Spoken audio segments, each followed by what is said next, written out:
Who else is running?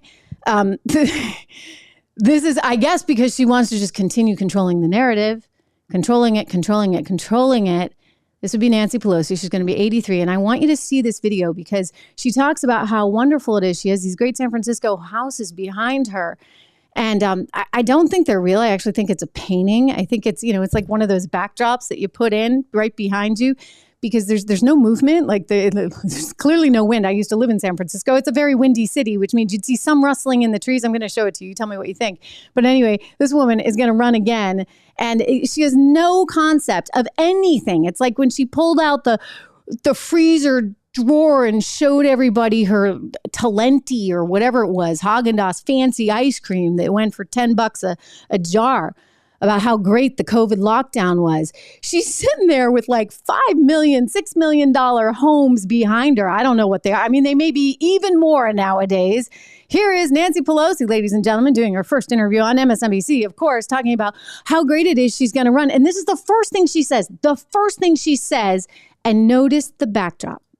I feel very exhilarated by the encouragement I had to continue representing my great city of San Francisco. Mm-hmm. You have the White House behind you. I have homes in San Francisco behind me, and that is my strength. And the that's my needs strength, that our city has right now really call for me to stay another term. I had the privilege of representing San Francisco. Okay, I'm going to pause it for a second, and let's just look at the homes. Okay, you saw that, right? There's no trees moving, so they're not real homes. I'm pretty darn sure that's a backdrop.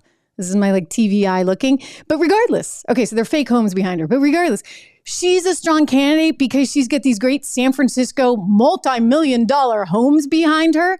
It's like saying, I'm a good candidate because I have the money. I have the people with the deep pockets. I represent the money. And I'm going to continue controlling the narrative because I'm going to make sure that I have people that I trust around me there, like my daughter, because my daughter, which she doesn't tell you this, was the one who shot all the January 6th footage. I mean, just think about it for a second here. All the footage that you saw over and over and over again on the news, that wasn't actually shot by news crews.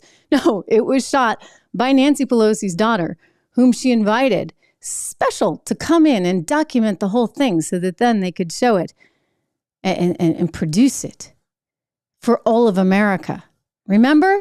You may not have realized this, but listen, in some of the initial tapes, here's one on CNN. They're billing it as though it's their exclusive. They get an exclusive bug on the whole thing, pretending it's their own footage. It's Alexandra Pelosi's footage. The woman has her daughter shooting it. They're controlling the narrative. Here we go. Just to jog your memory. Seen footage. House Speaker Nancy Pelosi shown fleeing the U.S. Capitol as it was under attack on January 6th. The videos captured by her daughter, Alexandra Pelosi, a documentary filmmaker. See the exclusive bug? As though it's CNN's? Because they bought it from Alexandra. They made money on it too. Footage to the January 6th Select Committee, who played clips in their hearing Thursday. Ugh, I mean, come on. You couldn't have gotten a news crew. You didn't have any buddies over at NBC that you could have called, or MSNBC, at least to pretend like there was no bias. Instead, you bring your daughter in, and that's what we go with. It's just sickening, you guys. It's just, it's like the layers have been peeled back, and I feel like I feel disappointed. I feel disappointed in all of them. I'm sorry, she's too old. She's 83 years old, for goodness sakes. Biden is too old. He's 81 now, and an old 81. They are not able to do the job, period. Okay.